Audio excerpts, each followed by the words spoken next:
Dr. Martin Luther King Jr., in a 1968 speech where he reflects upon the civil rights movement, states, "In the end, we will remember not the words of our enemies, but the silence of our friends."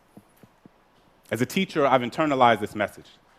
Every day, all around us, we see the consequences of silence manifest themselves in the form of discrimination, violence, genocide, and war.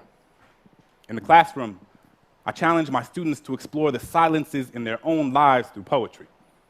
We work together to fill those spaces, to recognize them, to name them, to understand that they don't have to be sources of shame. In an effort to create a culture within my classroom where students feel safe sharing the intimacies of their own silences, I have 4 core principles posted on the board that sits in the front of my class, which every student signs at the beginning of the year. Read critically, write consciously, speak clearly, tell your truth. I find myself thinking a lot about that last point, tell your truth. And I realized that if I was going to ask my students to speak up, I was going to have to tell my truth and be honest with them about the times where I failed to do so.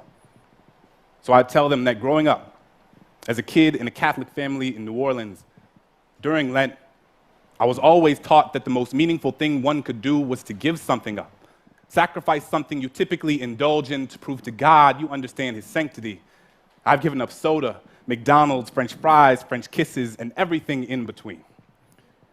But one year, I gave up speaking. Figured the most valuable thing I could sacrifice was my own voice, but it was like I hadn't realized that I had given that up a long time ago. I had spent so much of my life telling people the things they wanted to hear instead of the things they needed to, told myself I wasn't meant to be anyone's conscience because I still had to figure out being my own, so sometimes I just wouldn't say anything, appeasing ignorance with my silence, unaware that validation doesn't need words to endorse its existence. When Christian was beat up for being gay, I put my hands in my pocket and walked with my head down as if I didn't even notice. Couldn't use my locker for weeks because the bolt on the lock reminded me of the one I had put on my lips when the homeless man on the corner looked at me with eyes up, merely searching for an affirmation that he was worth seeing. I was more concerned with touching the screen of my Apple than actually feeding him one. When the woman at the fundraising gala said, "I'm so proud of you. It must be so hard teaching those poor, unintelligent kids," I bit my lip because apparently we needed her money more than my students needed their dignity. We spend so much time listening to the things people are saying that we rarely pay attention to the things they don't.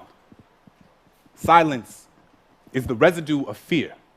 It is feeling your flaws gut-wrench guillotine your tongue. It is the air retreating from your chest because it doesn't feel safe in your lungs. Silence is Rwandan genocide. Silence is Katrina. It is what you hear when there aren't enough body bags left. It is the sound after the noose is already tied. It is charring. It is chains. It is privilege. It is pain. There is no time to pick your battles when your battles have already picked you. I will not let silence wrap itself around my indecision. I will tell Christian that he is a lion, a sanctuary of bravery and brilliance. I will ask that homeless man what his name is and how his day was, because sometimes all people want to be is human. I will tell that woman that my students can talk about transcendentalism like their last name was Thoreau, and just because you watch one episode of The Wire doesn't mean you know anything about my kids. So this year, instead of giving something up, I will live every day as if there were a microphone tucked under my tongue, a stage on the underside of my inhibition. Because who has to have a soapbox when all you've ever needed is your voice? Thank you.